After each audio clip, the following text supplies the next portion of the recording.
สบายดีมื้อนี้วันที่6เดือน1 2026ถือว่าปฏิบัติการพิเศษทางทหารของรัสเซียยูเครนสืบต่อเนาะเดี๋ยวนี้เรื่องร้อนเรื่องหุ้นก็คือเริ่มแต่ปีใหม่มานี่เนาะ2026นี่ก็ถือว่าเรื่องเดียวคือการลักพาตัวของประธานาธิบดีเวเนซุเอลาเนาะมาดูโรซึ่งอเมริกาได้ทำการวางแผนการลักพาตัวนี้บ่แม่นน้อยแล้วเนาะถือว่าเป็น2เดือน3เดือนผ่านมาถือว่าเขาวางแผนแล้วด้วยการขายซากของบรรดาคนที่อยู่ใกล้ชิดเนาะ เห็นแก่เงินเพราะว่าทรัมป์เคยบอกแล้วเนาะว่าผู้ใดจับมาดูโรได้จะให้$50 ล้านเนาะก็บ่ฮู้ว่าพวกดังกล่าวนี้สิได้ใช้เงินหรือบ่ได้ใช้เงินก็บ่ฮู้แต่ว่าความโลภของมนุษย์เนาะเฮ็ดให้ขายได้กระทั่งตัวเองถือว่าขายซาดว่าซั่นซะเนาะเพราะเดี๋ยวนี้ทางเวเนซุเอลานี่ถือว่าห้องประธานาธิบดีได้ขึ้นมาบริหารแทนและก็ได้เรียกร้องให้อเมริกาปล่อยตัวว่าซั่นซะเนาะแต่ในความเป็นจริงแล้วอันนี้เรายังบ่ฮู้กันว่ามันแม่นแนวใดกันแท้เนาะเพราะอเมริกาเคยสร้างเรื่องตัวนี้ขึ้นมาหลายครั้งหลายหนในโลกเราเนาะหนึ่งมันสร้างสถานการณ์ด้วยการเอาคนปลอมก็ได้เนาะเพราะว่าคุมื้อนี้หน้ากากนี่เฮ็ดได้ง่ายๆบินไปเวเนซุเอลาแล้วก็สั่งบรรดาพวกที่รับเงินทั้งหลายเนาะพวกขายชาตินั่นแหละเขาเอิ้นมอดปืนมอดไฟปิดฟืนปิดไฟหยังต่างๆเว้าว่าระบบหยังต่างๆบ่เฮ็ดเวียกในการปกป้องน่านฟ้าเนาะแล้วมันเป็นไปบ่ได้ที่ว่าระบบปกป้องน่านฟ้าจะมิดเงียบบ่มีเนาะอเมริกาบ่มีระบบต่อต้านที่ดีปานนั้นเนาะอันนี้เป็นข่าวซื่อๆเพียงแต่ว่าเฮ็ดแล้วจ้างบรรดาพวกขายชาติทั้งหลายนะปฏิบัติการตามนั้นเพื่อเฮ็ดใดๆให้ได้ตัวมาดูโรเนาะแต่ในความเป็นจริงแล้วยังบ่ฮู้ว่าตัวแท้ตัวปลอมที่จับไปเนาะเพราะอเมริกาจับไปแล้วก็เอาภาพ AI ทั้งหลายแหละมันลงบึดแล้วเสื้อสุดนั้นบึดแล้วเสื้อสุดนี้เปลี่ยนสุดอยู่ตลอดอันพวกเอาลงก็ได้เนาะแม้แต่ถ้ำเองมันก็ยังเอาลงมาเปลี่ยนสุดอยู่บ่แม่นสุดเก่าเนาะภาพตำรวจจับมันอันเดียวกันแต่ว่าสุดมันเปลี่ยนอยู่ตลอดข้าพเจ้าเห็นแล้วก็ยังว่ามันหานี่มันจะงงๆหน่อยนึงเนาะแต่ในความเป็นจริงอเมริกาสร้างสถานการณ์ดีที่สุดปลอมแปลงดีที่สุดเนาะบางเทื่อไปฮอดหั่นน่ะประธานาธิบดีมาดูโรหนีแล้วอาจจะไปรีจุดใดจุดหนึ่งแล้วแต่ทั้งนี้ก็เอาตัวสำห้องนี่ไปนำถ้าจับบ่ได้แท้ๆก็เอาตัวนี้บินมาเพื่อประกาศให้ชาวโลกฮู้แต่มาเบิ่งอย่างหนึ่งแหละมันผิดกฎหมายขององค์การสหประชาชาติที่วางไว้นำกัน200กว่าประเทศนี่นะบอกแล้วว่าบ่ให้เฮ็ดแนวนั้นแต่อเมริกาละเมิดเนาะละเมิดเพื่อหยังเบิ่งจังหนึ่งก็คือกับบอกว่าระเบียบโลกเก่านี่มันใช้บ่ได้แล้วเนาะฉะนั้นเฮ็ดให้จีนกับรัสเซียนี่ต้องสร้างระเบียบใหม่บัดนี้ระเบียบเก่านี่มันบ่ศักดิ์สิทธิ์บ่ยุติธรรมอเมริกาเฮ็ดหยังก็เฮ็ดได้เออฉะนั้นแหละระเบียบเก่านี่ต้องถูกยกเลิกอันนี้เนาะสิ่งที่ทรัมป์เฮ็ดนี่ลางเทื่อก็แม่นฟังความประธานาธิบดีที่ว่าจะสร้างระเบียบใหม่ของปูตินกับอันประธานาธิบดีสีจิ้นผิงสร้างระเบียบใหม่ฉะนั้นทำมึงเฮ็ดโลดแล้วกูสิยกระเบียบเก่าหั่นบ่เอาพาชาวโลกนี่ปิดระเบียบเก่าองค์การสหประชาชาติก็ยุบบ่ให้มันมีมาตั้งใหม่มาตั้งอยู่จีนบ่ตั้งอยู่รัสเซียบ่ตั้งอยู่ไสก็ได้บ่มีบ่ตั้งมาตั้งอยู่ลาวนี่องค์การสหประชาชาติใหม่อันนี้เด้เพราะว่ายากบ่ยากน่ะอเมริกามันวางแผนมาเพื่อจับประธานาธิบดีมาดูโรบ่แม่นเพื่อหยังเด้เพื่อยึดเอาทรัพยากรธรรมชาติของเวเนซุเอลาที่มีมากมายหลายที่สุดในโลกนี่เนาะเว้าเรื่องน้ำมันก็อันดับ1เว้าเรื่องก๊าซอยู่ในอันดับ5เรื่องคำเท่าใดฮู้บ่10,000ต้นอยู่ในทรัพยากรของเวเนซุเอลาฉะนั้นแหละอันนี้คือการอยากยึดเอาของครอบครัวใดหนึ่งที่เคยครองโลกมานานเนาะครอบครัวนี้นี่แม่นไผถือว่าเฮามาเบิ่งแล้วเขาครองโลกนี้มานานแล้วกินโลกนี้มานานแล้วมันสิหมดบ่อนใดล่ะไปยึดเอาบ่อนใดถูกปลดปล่อยออกแล้วก็ไปยึดบ่อนใหม่เนาะซึ่งเฮาเห็นได้เนาะเป็นหยังจริงเอาเวเนซุเอลาเพราะเวเนซุเอลาอยู่ไกลจากบรรดามหาอำนาจที่จะไปช่วยก็ต้องได้ข้ามน้ำข้ามทะเลไปเนาะอเมริกาเองก็ข้ามทะเลไปคือกันเพราะนั้นแหละตัวนี้เป็นบอนสุดท้ายที่อเมริกาจะเอามาเลี้ยงชีพให้ครอบครัวนั้นครอบครัวรัสไซเนาะถ ถือว่าเขานิครองโลกมานานเขาคุ้มครองอเมริกาอยู่หมายว่าประเทศอเมริกานี่ถูกตระกูลนรไซเนี่ยปกครองฉะนั้นผู้ใดขึ้นมาเป็นประธานาธิบดีหยังก็อย่ามันพวกนี้ต้องสั่งการถ้ามึงบ่สั่งการธุรกิจของมึงนั่นล่มจมเนาะแล้วเป็นหยังจึงวางเป้าหมายใส่เวเนซุเอลาเพราะเวเนซุเอลาเรื่องทรัพยากรธรรมชาติที่เป็นยุทธศาสตร์แม่นรัฐบาลคุมเบิดบ่มีเอกชนใดเข้าไปคุ้มครองบ่มีเนาะสมัยยูโกสลาเวียเนาะถือว่ายูโกสลาเวียนี่สร้างสังคมนิยมว่าซั่นซะลบล้างเบิดเอกเทศเอกชนรัฐบาลเข้าคุ้มครองเบิดทุกอย่างเราประกาศเลยเนาะบอกว่าน้ำมันเป็นทรัพยากรธรรมชาติของประชาชนชาวเวเนซุเอลาทุกอย่างเป็นของชาวเวเนซุเอลาฉะนั้นจะบ่มอบให้เอกชนใดๆนายทุนใดๆเข้ามาลงทุนรัฐบาลต้องเฮ็ดเองนี่ฉะนั้นในสมัยนั้นน่ะเราสร้างเราขุดค้นน้ำมันขุดหยังออกมานี่มันขายได้เท่าไหร่มาสร้างถนนหนทางสร้างเรือนสร้างศาลสร้างชีวิตการเป็นอยู่สร้างโรงเรียนสร้างโรงพยาบาลหยังต่างๆเต็มเมื่อรถไฟนี่เข้าไปบ่ได้กำบ่ได้แม้แต่ธนาคารกลางรัฐบาลก็กำอยู่ในมือซึ่งรถไฟนี่บ่สามารถเข้าไปกวดกาได้บ่สามารถเข้าไปบริหารงานได้เงินบ่ได้ผ่านระบบธนาคารของโลกฉะนั้นแหละบ่ได้เขาบอกเพราะว่าเวเนซุเอลามีทรัพย์สินในพื้นดินนั้นมหาศาลเนาะฉะนั้นต้องเอามันมาเป็นของเฮาเขาบอกนี่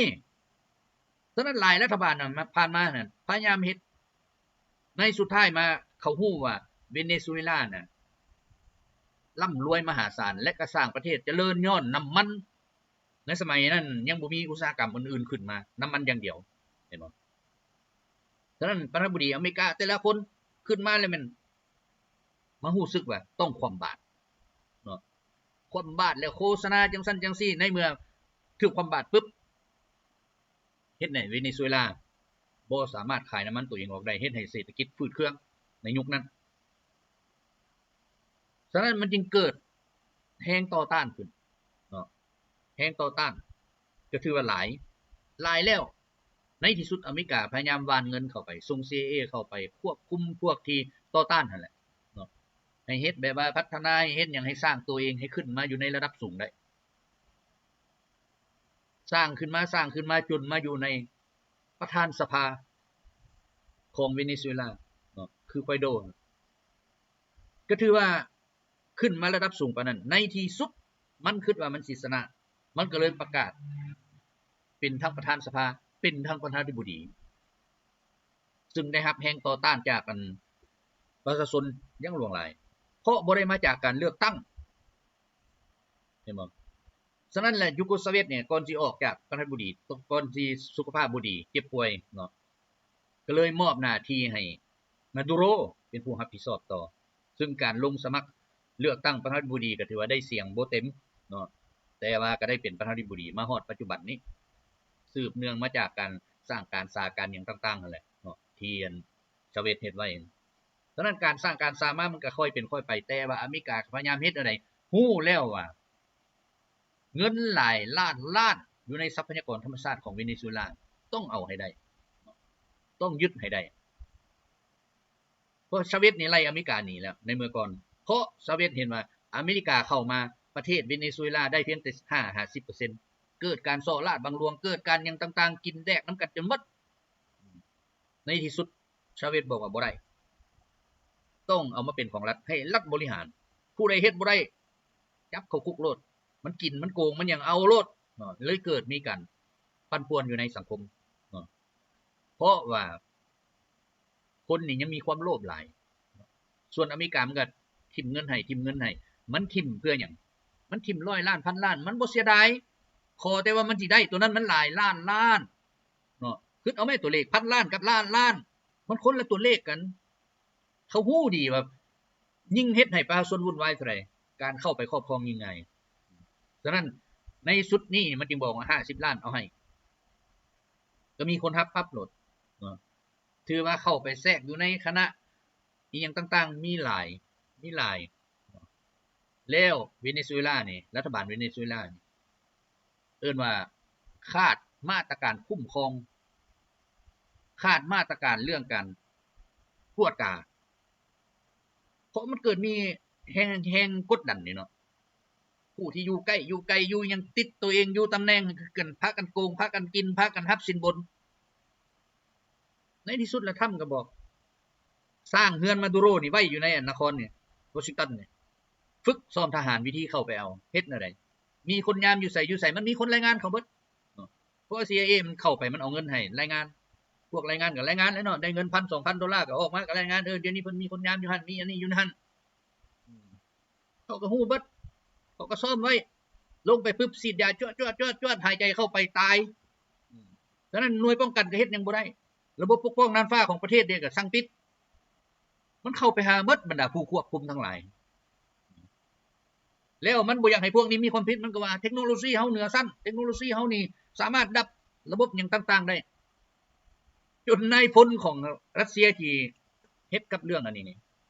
ได้ออกมาเว้าอเมริกาบ่ต้องอ้างดอกระบบอันปิดคลื่นสัญญาณปิดคลื่นอันนั้นอันนี้ของตัวเองมันบ่มีคันมีมันมาใส่แล้วอยู่ในยูเครนหั่นน่ะอันนี้แฮงบ่ใหญ่มันบ่มีแต่สิ่งที่เขาเฮ็ดได้คือจ้างคนหั่นน่ะบ่ให้มันควบคุมหั่นราดาเห็นบ่เห็นเบิดปิดไฟเป็นหยังราดาก็เฮ็ดเวียกอยู่เพราะมันมีระบบของมันเองมันบ่ได้อาศัยไฟหลวงปิดตัวนั้นตัวนี้ก็เฮ็ดเวียกฉะนั้นความคิดของคนที่โง่ๆทางด้านเทคโนโลยีเพิ่นจะบอกว่านะความคิดโง่ๆของคนที่บ่มีเทคโนโลยีในหัวนะบ่ฮู้เทคโนโลยีพากันเชื่อ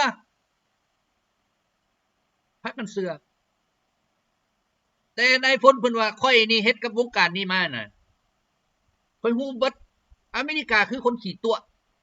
แล้วชาวโลกเชื่อก็ย้อนว่าชาวโลกนี่บ่มีไผว่าสิไปเฮียนอันนั้นจนว่า 90% เนาะมีบ่อันในโลกนี้อันไปเฮียนเรื่องระบบอันควบคุมราดาร์เรื่องตัดคลื่นตัดหยังหั่นมันบ่ฮอด 1% ซ้ำมันคนไปเฮียนอันนั้นเนาะฉะนั้นแล้ว 99% มันก็ถือว่าต้องเชื่อคันมีผู้เว้าผู้เป่าหูก็ได้เนาะอันนี้มันเป็นไปบ่ได้มันสิยุดหยังมาก็ย่าคันซั่นมันไปเฮ็ดแล้วอยู่ซาอุดิอันอยู่อันนั้นอุกราน่ามันเฮ็ดแล้วคันว่าระบบของรัสเซียบ่ดีอันมันก็เอา F35 บินเวิร์นเบิดทีบแล้วติเอาเครื่องตัวนี้นี่ไปเฮ็ดเบิดแล้วติมันบ่มีอันนี้นะแต่ว่ามันไปเอาคนพุ่นไปเอาคนพุ่นเพราะผ่านมาดูโรนี่บ่ได้ใส่ใจปานใดเกี่ยวกับอันผู้ที่เฮ็ดเวียกกินข้าวไปแล้วก็แล้วบ่ได้สนใจเรื่องตัวนี้ฉะนั้นแหละปล่อยวางเขาเอิ้นเป็นตามมีตามเกิดแน่นอนมันก็เกิดเรื่องเป็นอันนี้น่ะมันเป็นไผล่ะครับพี่โซเดี๋ยวนี้ถือว่าผู้เป็นรองประธานาธิบดีมือขวาของมาดูโรนี่ขึ้นมาเฮ็ดเวียกแทนตามการตกลงของสภาเนาะก็ถือว่าประกาศเลยเดี๋ยวนี้1ให้ปล่อยตัวมาดูโรกับภรรยา2มาเวียกงานต่างๆอยู่ในประเทศแม่นพวกเฮาจะสืบต่อเนาะสืบต่ออันที่3ก็คือถ้าอเมริกาอยากร่วมมือก็เขียนแผนมาติบ่แม่นสิมาเฮ็ดแนวนี้ซึ่งมันผิดกฎบัตรสากลเนาะผิดบักใหญ่เลยเอิ้นว่าอันนี้เอิ้นว่าการก่อการร้ายผู้ใดสนับสนุนก็คือก่อการร้ายเนาะฉะนั้นเลยต้องได้เว้ากันเนาะซึ่งชาวโลกนี่ก็พากันออกมาประท้วงหลายแล้วแต่ตัวอเมริกาก็ออกประท้วงเดี๋ยวนี้ชาวอเมริกาก็ประท้วงคือกันเพราะมันเป็นการกระทำที่บ่ถูกต้องตามกฎหมายเป็นการปฏิบัติการแบบโจรเนาะซึ่งนี่ออกมาสนับสนุนก็มีแต่ตระกูลรสไซเนาะเพราะว่าหยังเพราะเขาสิได้คุ้มครองทรัพยากรธรรมชาติของเวเนซุเอลาซึ่งมีมูลค่าหลายหมื่นล้านบ่แม่นน้อยเด้เนาะแล้วจะยังรักษาสิ่งที่มันครองไว้คือเงินดอลลาร์เพราะเดี๋ยวนี้ดอลลาร์นี่มันมีปัญหาแล้วทั้งรัสเซียทั้งกลุ่มบริกนี่บ่เอานำแล้วเนาะฉะนั้นการกระทำอันนี้เบิ่งอย่างนึงก็คือทรัมป์นี่อยากทำลายระบบโลกเก่า ปฏิบัติการทั้ง2ฝ่ายเลย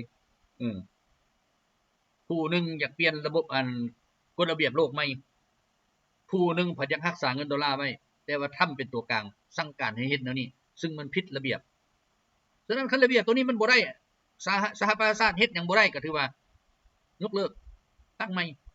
สิเอาอันเก่ามาใช้ก็ยาแต่ว่าตั้งอยู่บนใหม่บัดนี้องค์การสหประชาชาติตัวนั้นบ่รับรู้แล้วใครอยากไปนํก็ไปG7 อยากเอาแต่สหประชาชาติตัวนั้นก็สุดแล้วเจ้า7ประเทศนั่นเนาะมันจะเปลี่ยนได้2อย่างเดี๋ยวนี้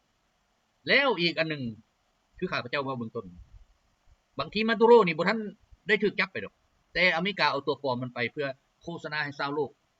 ว่าตัวนี้เก่งระบบเทคโนโลยีอย่างต่างๆมันเป็นไปบ่ได้เนาะคือในพลของรัสเซียออกมาบัดนี้ก็เฮ็ดให้ประธานาธิบดีปูตินหรือว่าการนำของรัสเซียนี่ก็ออกมาว่าคันเฮ็ดแนวนี้นี่นะแล้วบ่มีหยังเกิดขึ้นสหประชาชาติก็เฮ็ดหยังบ่ได้หยังบ่ได้ฉะนั้นมันก็เกิดแล้วบัดนี้การที่ลักประธานาธิบดีอยากลักของประเทศใดก็ลักเลยนะเนาะเอาเงินไปทิ่มให้แล้วก็ลักมันไปขึ้นศาลอยู่ไสก็ขึ้นแล้วบัดนี้เป็นเท่านั้นศาลประเทศใดก็ตัดได้หมดครับเป็นเท่านั้นเนาะหมอนี่บ่มักแล้วเอาขึ้นศาลลักตัวไปแล้วไปขึ้นศาลไปศาลจีนก็ถูกประหารไปศาลเวียดก็ถูกประหารคันไปศาลบ่ได้มีการนั้นอ่อนโยนต่อกันแล้วก็เอาเงินจ้างกันไปแล้วก็บ่ได้ถูกโทษหยังเลยแล้วไป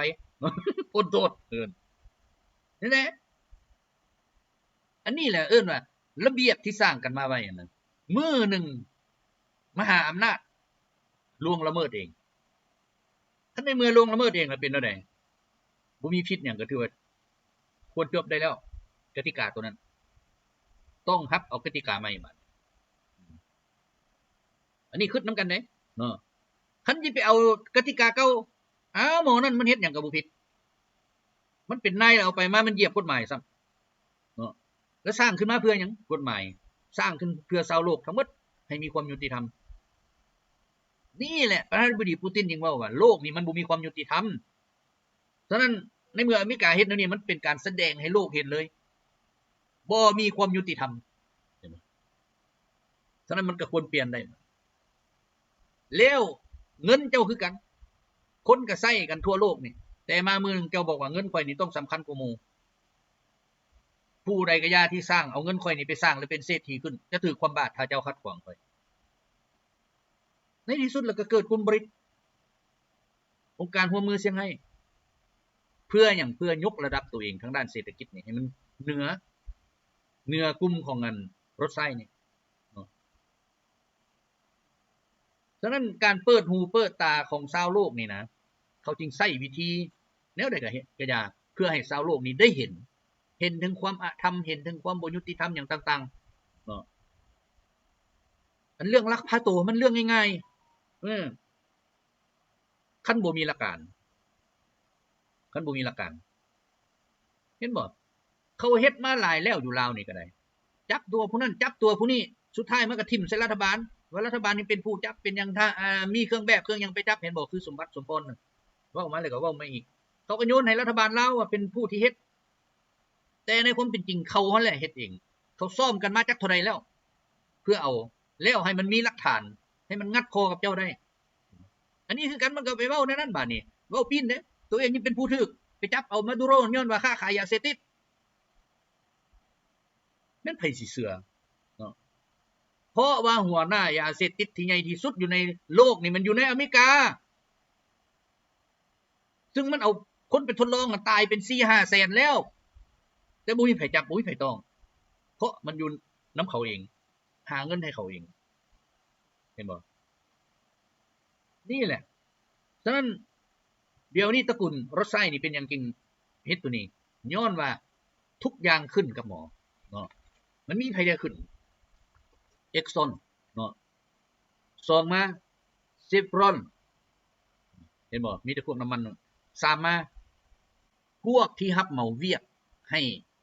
กระทรวงหุกหานต่างชาติของอเมริกาพวกนี้มีรายได้เบิดบัดนี้เนาะ4มาผู้ที่มีอิทธิพลต่อระบบการเมืองของอเมริกาคือไผคือรถไฟเนาะ5มาผู้ได้รับผลประโยชน์เป็นไผอิสราเอลและก็ตระกูลรถไฟ ผู้ปราศัยได้มีไผประชาชนอเมริกาที่เสียภาษีให้รัฐบาลอเมริกาและกับประชาชนเวเนซุเอลาบ่ได้หยังเห็นบ่เพราะว่าการเข้าไปของพวกนี้มันก็คือเก่ายิงชาวเวเนซุเอลาเฮงบ่ได้หยังซ้ำเป็นอย่างนั้นยูโกสลาเวียจึงค่อยไล่หนีแต่ย้อนว่าผ่านมาเขาเฮ็ดแล้วมันบ่ได้พุทธคน 10,000 ล้านรายได้เขาได้200 ล้านสมมุติว่าเรือนั่นเด้ก็พวกนี้เอาไปแล้วมันครับมันสิสร้างประเทศ2ประเทศชาติให้มันสิสร้างหยังให้ประเทศชาติน่ะสร้างโจรแล้วก็ตั้งคณะกรรมการขึ้นไปบริหารเพื่อปราบโจรยิ่งเข้าไปหลายเท่าใดยิ่งโจรหลายเท่านั้นสัมบุพรไปสร้างเศรษฐกิจเขาเฮ็ดให้เงินเฟ้อนั่นอันนี้ขึ้นไปแล้วความเป็นจริงแล้วเขาอยู่เพราะเขาเงินก็เงินเขาก็ใช้เองส่วนเจ้าสิประกาศอยู่ทางนอกนี่นะว่าเป็นจังได๋หั่นน่ะเขาก็จ่ายเงินคือเก่าต่างแต่ว่าข่าวทางนอกนี่นะเวเนซุเอลาบ่สามารถไปตอบโต้เขาได้แต่ว่าชาวเวเนซุเอลาใช้ชีวิตปกติก็คือเขาใส่ร้ายลาวตะกี้นั่นแหละสัมบุพรมาใส่ร้ายฮอดปัจจุบันนี้นะเฮ็ดทางรถไฟมันก็ว่าเป็นหนี้จีนลาวสิเอาเงินปัญญาสิไปขี่บัดสุดท้ายมาเป็นอะไรคนต่างประเทศมาเที่ยวมาหยังมันสะดวกสบายเขาก็ขี่เดี๋ยวนี้เงินได้มานะมันบ่แม่นจุทุนแล้ววะนี่บ่ได้บ่เท่าไหร่ปีนึงอันนี้แต่เป็นหยังเขาจริงเว้าย้อนว่าหลายอันที่เฮาบ่ให้เขาเฮ็ดนั่นน่ะเขาคุ้มครองเฮาบ่ได้ในเมื่อคุ้มครองบ่ได้มันก็เฮ็ดอะไรมันก็พยายามปั่นป่วนเศรษฐกิจเจ้ามันก็คือป่วนเงินนั่นแหละเป็นหยังมันจึงป่วนได้ป่วนบ่ได้ได้ของเจ้าผ่านมันหมดทุกอย่างมันก็ป่วนได้เนาะ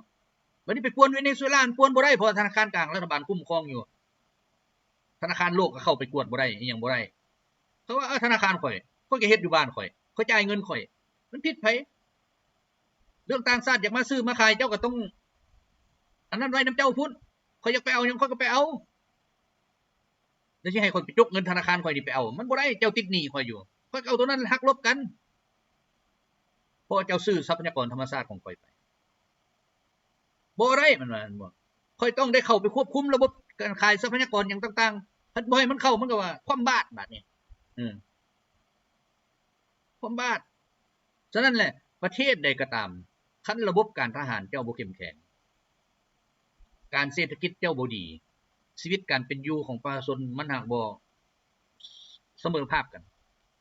เสมอภาพบ่หมายความว่าเท่ากันหมดมันก็บ่ลื่นลื่นกันหลายเนาะอันนี้ผู้นึงจ่ายมื้อละ100 ล้านผู้นึงจ่ายมื้อละ 50,000 มันก็ลุดตนกันเนาะฉะนั้นมันจึงเกิดมีการขัดแย้งอยู่ในสังคมขัดแย้งแน่นอนอันนี้ซ้ำบ่พอผู้ที่บางเทื่อน่ะเงินหลายน่ะพัดได้เข้าไปอยู่ในการจัดตั้งดูถูกประชาชนไปอีกเห็นบ่ไปเว้าว่ากำยศสู่จ้าสู่จึงบ่หังบ่มีคำเว้านั้นมันเฮ็ดให้ประชาชนหรือพนักงานบางคนที่เฮ็ดเวียกด้วยความซื่อสัตย์นั่นเอิ้นว่าบ่อยากเฮ็ดนำละได้บัดเห็นบ่ไปเว้าหยังเขาจ้าคันผู้ใดจ้าแล้วบ่หังบ่มีก็โทมันก็จ้าเบิดประเทศแล้วคั่นน่ะเนาะฉะนั้นอันนี้แหละเอิ้นว่าสิ่งที่ปลุกระดมจิตใจให้คนเฮ็ดเวียกมันบ่มีมาผลงานได้มาเด้บัดนี้ก็มีแต่ผู้ชี้นำพุ่นได้ลูกน้องเราบ่ได้หยังวันนี้มันต่างกับรัสเซียเด้รัสเซียนี่นายบ่ได้มีได้ว่าเรียนไส้ที่เต็มเอิกเต็มอ่างเพราะว่าเรียนไส้แม่นหยังแม่นเครื่องหมายของรัฐบาลที่เว้าเรื่องคุณค่าของมนุษย์ที่เฮ็ดเวียกอยู่ในอันประเทศนั้นเห็นบ่รัสเซียจังว่าวีรชนลางเทื่อหาก็มาเข้าเฮ็ดศึกนี่นะมาได้เดือนเดียวนึงนะแต่ตีศัตรูทำลายรถตั้งได้ 5-6 คันทำลายรถอันคนส่งเขาได้10ปลายคันฆ่าทหารเขาตายเป็น100ได้เหรียญคำโลดเหรียญวีรชนโลดเห็นบ่บ่ได้ว่าสิโอ้หัวหน้ามันต้องได้ท่านในพลนั้นในพลนี้ได้แล้วมันทำบ่ได้หยังมันก็ขาดคนเฮ็ดเวียกแล้วอันนี้การให้นามยศวีรชนบ่แม่นว่าให้ละลายได้เป็นมูลค่าของการดำรงชีวิตของเขากลับมานี่1ได้เงิน2ได้อันนั้นอันนี้ความสิ่งอำนวยความสะดวก คันสิเว้าแล้วก็ซ้ำมูลค่าที่เขาสร้างมาทำลายรถตั้งได้2คันก็เท่าไหร่แล้ว20ล้านแล้วเห็นบ่ทำลายรถขนส่งอย่างต่างๆสมมุติว่าได้20คันก็อีกคันละล้านก็20ล้านแล้วถือว่าเขาเฮ็ดได้รักษาชีวิตทหารได้เป็นกองพันเท่าใดบาดนี้เอิ้นว่ามูลค่าตีบ่ได้เลยฉะนั้นเขาก็ให้ก็เงื่อนไขการดำรงชีวิตในอนาคตก็ต้องดีขึ้นเฮ็ดให้คนนี่มีน้ำใจมีความคิดเพื่อประเทศชาติบางเทื่อลูกน้องนี่ไปเฮ็ดเวียกจนล้มจนตายมาบ่ได้เรียนหยังบ่ได้หยังนโยบายหยังผู้ได้ละหัวหน้าบ่ได้เฮ็ดหยังนั่งอยู่ห้องการนั่งอยู่ห้องแอร์ซื่อมันก็เฮ็ดให้มีปัญหาในสังคมเนาะซึ่งเวเนซุเอลามันเจอตัวนี้แหละเจอตัวนี้อยู่ในการจะตั้งเดี๋ยวนี้มันมี2ฝ่ายคือเฮาเว้าแหละเนาะผู้นึงขึ้นมาจนฮอดสภาเป็นประธานสภาแล้วมื้อนึงมาประกาศตัวเองเป็นประธานประเทศประธานาธิบดีจนเขาขับไล่ออกจนเกิดมีเรื่องฉะนั้นพวกนี้มันยังอยู่บัดนี้เนาะมันก็ขายซาดซึ่งความคิดของอเมริกาคิดว่าจับมาดูโรได้แล้วทั้งหมดสิตกเป็นของตัวเองคิดผิดไปบัดนี้เนาะเพราะว่าชาวเวเนซุเอลายังอยู่ในประเทศเต็มมื้อนี้ลูกชายของมาดูโรก็ออกมาเว้าอีกอยู่ในสภาอเมริกาคิดว่าจับมาดูโรได้แล้วชาวเวเนซุเอลาจะออกมาสนับสนุนเต็มบ้านเต็มเมืองแต่สุดท้ายมามีคนบ่ฮอดแสนมันก็เห็นเลยดิคนนำแสนออกมามันสิมีความหมายหยังของพลเมืองเขาหลายล้านเนาะฉะนั้นเขาก็ออกมาประกาศเดี๋ยวนี้เวเนซุเอลาจะเป็นประเทศที่เดินตามแนวทางของมาดูโรคือเก่าแล้วเขาสิกวาดล้างบัดนี้ผู้ใดเป็นไส้ศึกผู้ใดรับสินบนผู้ใดที่มันแดกของอเมริกาเขาสิเอาเบิดบัดนี้เอาลงไปบัดนี้หลายคนก็โตนนี้แล้วเดี๋ยวนี้ไปอเมริกาแล้วทั้งที่ยังอยู่ในตำแหน่งนี่โตนแล้วเพราะฮู้แล้วเด้ตัวบ่สามารถเฮ็ดหยังได้เดี๋ยวนี้ประชาชนเวเนซุเอลาออกมายังฟุดฟื้นบัดนี้ทวงให้อเมริกานี่ส่งคืนเพราะมันมีหนึ่งเดียวประธานาธิบดีคือมาดูโรแม้แต่ห้องประธานาธิบดีที่ขึ้นมาเฮ็ดหน้าที่แทนน่ะเฮียบห้องคือกันประธานาธิบดีที่ถูกประชาชนเลือกและรับรองเป็นทางการคือมาดูโรผู้เดียวบ่ทันได้มีการเลือกตั้งใหม่ฉะนั้นคันสิเว้ามาดูโรนี่เป็นยาเสพติดก็หมดประเทศนี่ติเป็นเห็นบ่ทหารก็ออกมาเว้าคือกันบัดนี้พร้อมที่จะปกป้องบัดนี้เห็นบ่แล้วพวกเฮาจะกำจัดผู้ที่มันนั่นเป็นไส้ศึกมันก็เป็นปฏิบัติการพิเศษอันนึงของรัสเซียคือกันที่จะเฮ็ดให้เวเนซุเอลานี่ปราบบรรดาพวกอันไม่มือของ CIA ไม่มือของอเมริกาเดี๋ยวนี้ปราบได้ตะกี้อันใดปราบก็ว่าผิดกฎหมายผิดประชาธิปไตยผิดสิทธิมนุษย์บาดมันมาลักเอาตัวประธานาธิบดีบ่มีสิทธิ์บ่มีอันผิดหยังหมดเลยเห็นบ่บ่ผิดฮอดอันสิทธิมนุษย์ธรรมดาเฮ็ดบ่ได้ฉะนั้นเดี๋ยวนี้เวเนซุเอลาก็ปราบอันนั้นประกาศเลยสิปราบพวกนี้ให้หมดไผเว้าว่าบ่มีประชาธิปไตยไผเว้าว่าบ่มีสิทธิมนุษย์ให้มันเว้าโลดในเมื่อมันเฮ็ดเองมันก็บ่มีหลักการเองมันบ่ปฏิบัติตามหลักการเองเห็นบ่เป็นข้ออ้างนึงที่เฮ็ดให้ชาวโลกนี่เห็นได้บัดนี้ฉะนั้นหลายประเทศก็เริ่มแล้วยุโรปนี่พากันขี้ใส่บอลหมดแล้วเดี๋ยวนี้ย่านรัสเซียนี่ไปลักพาตัวคือกันกับทำเฮ็ดเอาคันยังเฮ็ดมันก็เฮ็ดได้แหละมีหยังเนาะตะวันตกแห่งมีพวกรับเงินทั้งมวลซื้อได้เบิดโลดจะเอาบักหมากกะล่อนนี่ก็เอาได้ไปจ้างเบิดโลดองค์คลักของมันหั่นเอามาให้พร้อมก็ได้เห็นบ่คันสิเฮ็ดมันเป็นอันนั้นได้บาดนี้อันนี้แหละฉะนั้นแหละกระโตทำเองคือกันคันเขาอยากไปลักเขาเอาเงินจ้างมันก็เฮ็ดโลดแหละเงียบโลดแหละเพราะว่าคนซื้อสัตว์นะอยู่ในวงเงินนี่นะมันบ่ฮอด 1% คนที่จงรักภักดีบ่มีคันมื้อใดที่เจ้ากินเงินโกงเงินแล้วสิไปประกาศให้ผู้อื่นซื้อสัตว์หั่นน่ะเขาบ่ซื้อนำแล้วเนาะฉะนั้นบรรดาลูกน้องทั้งหลายที่เฮ็ดอยู่ในการจัดตั้งของเวเนซุเอลาก็พากันโซกโกงก็เลยเฮ็ดให้ผู้ซื้อสัตว์มันบ่มีหายากลางคนนั้นซื้อสัตว์หลายก็ถูกหมู่ไล่ออกย้อนว่าซื้อสัตว์โพด เขากินบ่ได้เขาเฮ็ดน้ำบ่ได้เพราะว่าเขากินเด้แต่ละมื้อเขาอยู่ห้านเหล้าห้านเบียร์อยู่ห้านผู้สาวอยู่สนามกอล์ฟสนามหยังพุ่นบ่อนใดมีขาอ่อนบ่อนใดหยัง CIA มันแฮงไปนั่นน่ะมันเอาเงินจ้างให้พร้อมเฮ็ดโลดน้องเอ้ยมึงเข้าผู้นำสูงสุดได้เท่าใดมึงก็รวยเท่านั้นบัดแล้วก็ถ่ายภาพเอาเบิดทุกขั้นตอนมันจะมีหยังกองเดียวนี้น้อยๆนึงเน็บใส่กระดุมเป็นกระดุมไปก็ได้ปิดกระดุมเจ้าสิเว้าหยังเขาเอาเบิดฉะนั้นมันก็ถือเขาบังคับบัดนี้เนาะคันมึงบ่เฮ็ดตามกูนี่กูสิเอาอันนี้ไปเปิดเผยลงอินเทอร์เน็ตแม่นไผล่ะบัดนี้กล้าปฏิเสธมีแต่ไปกราบตีนเขาติเขาบอกกราบหยังก็ได้กราบแล้วบัดนี้บ่มีอำนาจเพราะอำนาจอยู่ในมือเขาคือรัฐบาลอเมริกาและอำนาจอยู่ในมือไผคือรัสเซียฉะนั้นหมอนี่สั่งหยังต้องได้เฮ็ดผิดกฎหรือบ่ผิดกฎบ่เกี่ยวมึงสิตายหรือให้พวกนั้นน่ะมีไส้เหนือมึงแน่ฉะนั้นเขาเฮ็ดอันนี้มันเป็นอันนั้นแต่ว่าเรื่องจับตัวได้หรือบ่ได้นั่นมันยังบ่เป็นข่าวที่ชัดเจนเพราะว่าโลกคู่มือนี่นะเจ้าเคลื่อนไหวนั้นมันก็ต้องมีผู้บอกคือกันบอกมาดูโรคันซั่นก็หนีก่อนบัดนี้อเมริกามันก็ฮู้แล้วว่าไปถ้าบ่ได้แนวใดก็อย่าต้องให้ได้มันก็เฮ็ดตัวปลอมไปพร้อมขี่ยนต์ไปนำกันนั่นแหละมันขึ้นมาก็ขึ้นเอาตัวปลอมมันขึ้นมาก็จับได้แล้วลงภาพลงหยังลงบ่ได้มันก็เอา AI เฮ็ดคู่มือนี่มันง่ายที่ตายเนาะวันนี้ประธานาธิบดีมาดูโรก็บอกให้ผู้ห้องนี่เฮ็ดเวียกเฮ็ดแทนโลดใต้การสีนำคือเก่าเนาะมีหยังปรึกษาหารือแต่บ่ให้เขาฮู้ว่าอยู่ไสเด้อเขาก็ได้ตัวปลอมไปหลังเถื่อบางทีอเมริกามันก็วางแผนจับไปแล้วเอาตัวปลอมเข้ามากลับคืนเอาค่อยส่งคืนเลยเด้อให้บริหารต่อเอาคนมันมาบริหารบัดนี้บ่ต่างหยังกับลาวนี่แหละหลายคนเขาจนเว้าเจ้าชีวิตลาวนี่มันบ่แม่นหยังเด้อเขาว่าลูกฝรั่งซึ่งฝรั่งมันสิเอามาปกครองก็เอาลูกฝรั่งมาปกครอง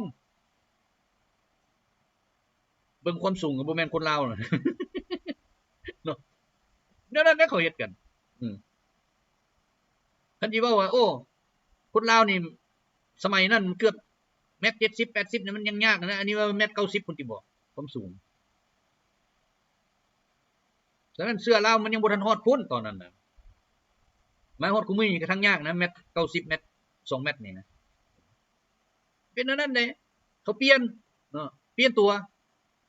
เอาลูกคนลาวนี่ไปเลี้ยงแล้วก็เปลี่ยนตัวมาบัดนั้นว่าอันนี้คือเจ้าชีวิต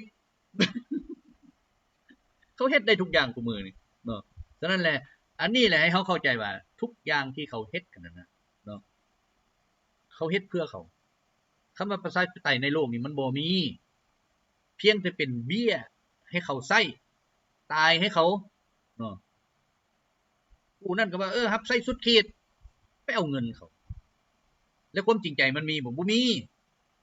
เมื่อใดมันหมดเงินมันก็ไปขายตัวใหม่พวกนั้นเนาะความซื่อสัตย์มันบ่มีฉะนั้นพวกที่ขายตัวนะอย่าไปคิดหาคำว่าซื่อสัตย์บ่มีเนาะบ่มีอีหลีฉะนั้นการปฏิบัติการพิเศษของรัสเซียนี่นะมันก็เฮ็ดให้โลกเห็นชัดเจนแล้วเดี๋ยวนี้ถ้าอเมริกาเฮ็ดแนวนั้นองค์การสหประชาชาติหรือศาลโลกศาลหยังต่างๆที่เขาตั้งขึ้นมานะถ้าบ่เอาเข้าอยู่ในระเบียบตัวนั้นก็ถือว่าบ่มีความหมายยุบก็ยุบได้แล้วสหประชาชาติเนาะเพราะว่าเฮ็ดหยังบ่ได้เด้บัดนี้คันว่ารัสเซียเฮ็ดว่าซั่นโอ้เฮากันจนว่าคับโลกไปทางใดก็จนได้ยินแต่เสียงตัวนั้นมามื้อนี้อเมริกาเฮ็ดมิดปั๊ดพากันย่องซ้ำเพราะบักใดบ่ย่องบักนั้นสิตายบาดนี้ ต้องได้ย่องบัดนี้เฮามาเบิ่งเนาะการกระทำของอเมริกานี่นะแบบผิดกฎหมายเฉพาะทรัมป์ผู้เดียวนี่นับจะเป็นประธานาธิบดีมาสิว่าครั้งก่อนหรือครั้งนี้รวมแล้วทิ่มระเบิดใส่จักประเทศ7ประเทศถือว่าเป็นสถิติใหม่ของประธานาธิบดีอเมริกาเนาะที่ทิ่มระเบิดหลายที่สุดใส่โลกใบนี้ใส่หลายประเทศคือทรัมป์นี่มันทิ่มใส่ไผแดน1มาเยเมนถือว่าทิ่มใส่เยเมนแม่นทำเลย2มาซีรี3มาซูมาลี เห็นบ่4มาแล้วแม่นไนจีเรีย5มาอิรัก6มาอิหร่าน7มาเวเนซุเอลาเห็นบ่ประเทศบ่ดีผู้เดียวนี่7ประเทศถือว่าเอาบ่มไปทิ่มใส่เขาอันนี้แหละมันแสดงให้เห็นว่าโลกอันนี้นี่นะผู้หนึ่งกระทำผิดแต่เฮ็ดหยังบ่ได้บาดผู้หนึ่งปกป้องคนตัวเองที่อยู่ในดินแดนใหม่ของประเทศใหม่ที่ตั้งขึ้นมาแยกตัวออกจากเพราะว่าผิดว่าไปหุกงานบาดอันนี้บ่ได้ประกาศบ่ได้หยังเว้าหยังเลยนะอยู่ซื้อบุกไปเฮ็ดกลับมาพะย่องยอสมเซยกันแล้วมันสิเอาได้หลักการแนวนั้นเนาะหลักการที่บ่มีความเป็นธรรมบรรดาองค์การต่างๆที่เคยว่าเพื่อความยุติธรรมที่ประนามบรรดาผู้ที่เฮ็ดถูกต้องผ่านมาเงียบหมด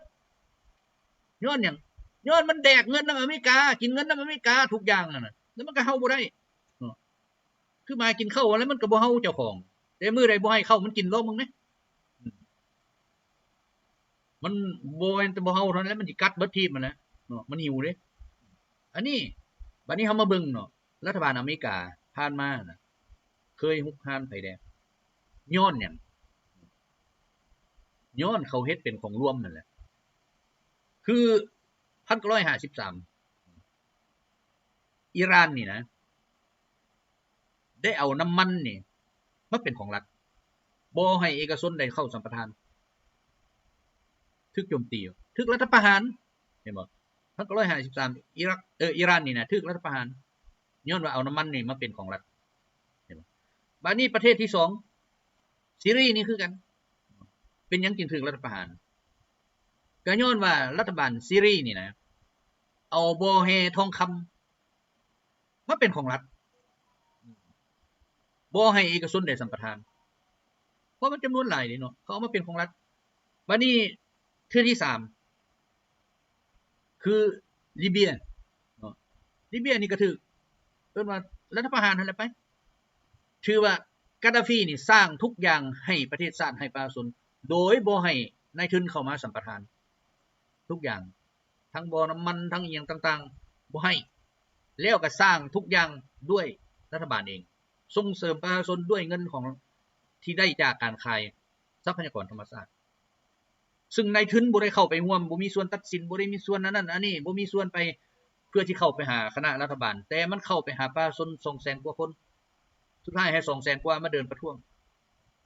เฮ็ดให้รัฐบาลล่มละลายไปเพราะทางนอกเขาบีบแฮงนะอันสุดท้ายก็คือมาดูโรนี่แหละมาดูโรนี่ก็คือกันทุกอย่างทรัพยากรธรรมชาติแม่นบ่ให้เอกชนเข้ามาสัมปทานโดยเฉพาะตัวที่ยุทธศาสตร์ที่สุดสำหรับประเทศชาติก็ถึกแนวนี้เห็นบ่แต่ว่ารัฐบาลบ่ล่มต่างๆ3ครั้งผ่านมารัฐบาลบ่ล่มเพราะประชาชนในชาติยังมีความศรัทธาในระบอบการสร้างเศรษฐกิจแบบนี้เพื่อส่วนรวม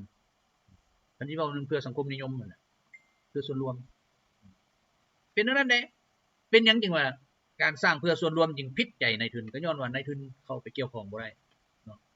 สุดท้ายผิดใจแล้วก็เป็นได้บัดนี้คันผิดใจแน่นอนมันก็จ้างแล้วผู้ใดมันจ้างได้มันก็จ้างผู้ที่มีสิทธิ์ตัดสินปัญหามันแฮ่งจ้างโยนให้เลยพวกนี้ก็รับปั๊บโลดแล้วก็สืบต่อปฏิบัติแต่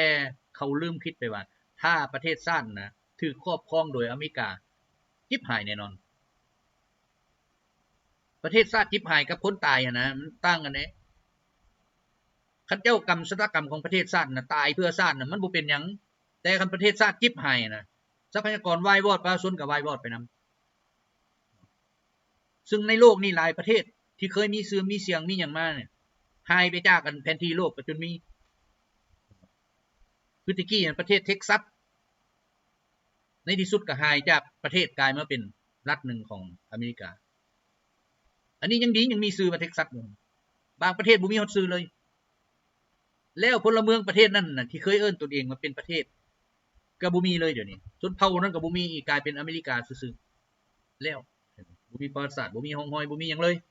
นับแต่ 1,700 800มานี่นะหายไปหมดเลยอันนี้ฉะนั้นเขาจึงมาเบิ่งคักแหละการปฏิบัติการพิเศษครั้งนี้นี่นะของรัสเซียอยู่ในอุกราอินานะจึงเป็นการเตือนสติมนุษย์ให้ฮู้ความยุติธรรมคือหยังถ้าว่าบ่ฮู้ตัวนี้ก็คือเก่าฉะนั้นอเมริกาเดี๋ยวนี้เฮ็ด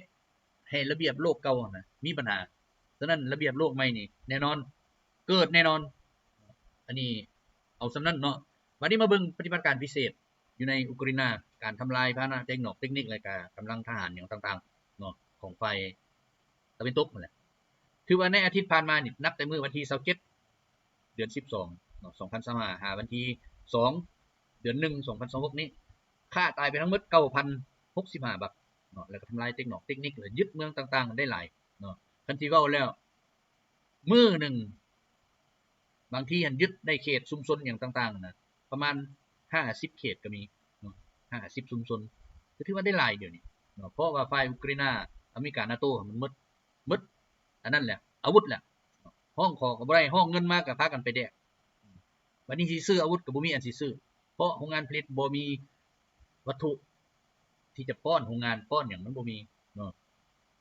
บัดนี้วันที่3ค่าตายไปทั้งหมด 1,300 บาทวันที่4ค่าตายไป 1,220 บาทวันที่5ค่าตายไป 1,265 บาทวันที่6ค่าตายเป็น 1,290 บาทรวมเนาะใน4มื้อมานี่ก็ถือว่าค่าตายไปทั้งหมด 5,075 บาทเอาลงไปเนาะเดี๋ยวนี้ไล่กันเอาเก็บทหารน้ำบ้านน้ำเมืองไล่เอานะเดี๋ยวนี้นะประชาชนก็ถือว่ายังคาดเนาะคาดการนั้นพิจารณาอย่างต่างๆคันมาทางนี้มาสร้างรัสเซียอยู่ซื่อกับพากันตายย้อนเขาไปไล่จับไล่ตีเอาเนาะฉะนั้นแหละนี่แหละเขาเอิ้นว่าคนขาดความคิดโยคันได้ที่ตายไปหารัสเซียที่เป็นหยังภาษาก็บ่เข้าใจกันได้หลายคนที่ว่าถูกจับเป็นเสลยน่ะออกมาเปิดโปงเองค่อยบ่กล้ามารัสเซียย้อนหยังทั้งนั้นมีประกาศว่าไปหารัสเซียน่ะรัสเซียยิงถิ่มอย่างเดียวบ่ครับเห็นบ่เพราะว่าข้อมูลข่าวสารอย่างต่างๆของทางรัสเซียที่ลงไปน่ะเขาบ่ฮู้เลยบ่เห็นเลยเห็นแต่ข้อมูลข่าวสารของฝ่ายตะวันตกอันที่เว้าว่ามื้อนี้เฮาก็ชนะตีอยู่นี่ก็ชนะตีอยู่หั่นก็ชนะยึดได้เมืองนั้นยึดได้เมืองนี้เขาตัวกันไปเห็นบ่ฉะนั้นอเมริกามันก็ออกมาเว้าเองเดี๋ยวนี้อเมริกามันค่อยถอยแล้วค่อยบ่เอานำแล้วเพราะมันบ่มีประโยชน์แล้วเนาะรัสเซียอยากเฮ็ดหยังเฮ็ดตามใจเลยค่อยจะบ่เว้าหยังอีกค่ายุโรปได้บ่ค่ายุโรปเพราะว่ายุโรปก็บ่ได้หยังแหละส่วนอเมริกามันยังได้มันได้เงินนำยุโรปได้เงินนำหยังหลายเด้ถือว่าดีบ่ดีมันทอทุนแล้วฉะนั้นยุโรปสิตายบัดนี้เอ้าสิออกตำแหน่งก็ออกบ่ได้ประชาชนสิฆ่าสิไล่เพราะว่าลูกเมียเขาไปตายอยู่ในอุกราอินาบ่มีไผเก็บกำข้อมูลให้เลยนี่ฉะนั้นแหละเกิดปัญหาเดี๋ยวนี้เนาะวันนี้มาเบิ่งการทำลายเทคนิคนับแต่มื้อปฏิบัติการมาฮอดมื้อวันที่6เดือน1 2026นี้ทำลายยนต์รบไปทั้งหมด670ลำทำลายเฮลิคอปเตอร์ไปทั้งหมด283ลำทำลายยนต์บุยคนขับไปทั้งหมด 1,7,929 ลำทำลายรถลูกศรฐานยิงลูกศร643ชุดทำลายรถตั้งยังก่อสงบต่างๆ 26,951 คันทำลายรถยิงจรวดและน้ำกล้องทั้งหมด 1,636 คันทำลายปืนใหญ่ปืนพกในดินทั้งหมด 32,415 ชุดแล้วก็ทำลายเทคนิคพิเศษทางทหารและพาหนะขนส่งต่างๆ 50,955 ชุดเนาะถือว่าเป็นนั้นเอ้ามีหยังแล้วช่วงหน้าจะมาเว้าสู่ฟังเนาะช่วงนี้ก็รายเวียกรายงานแด่แล้วก็ไปๆมาๆตลอดมันก็บ่ได้เก็บกับข่าวหลายปานใดเนาะเอ้าสุดท้ายขอให้ทุกท่านสบายดี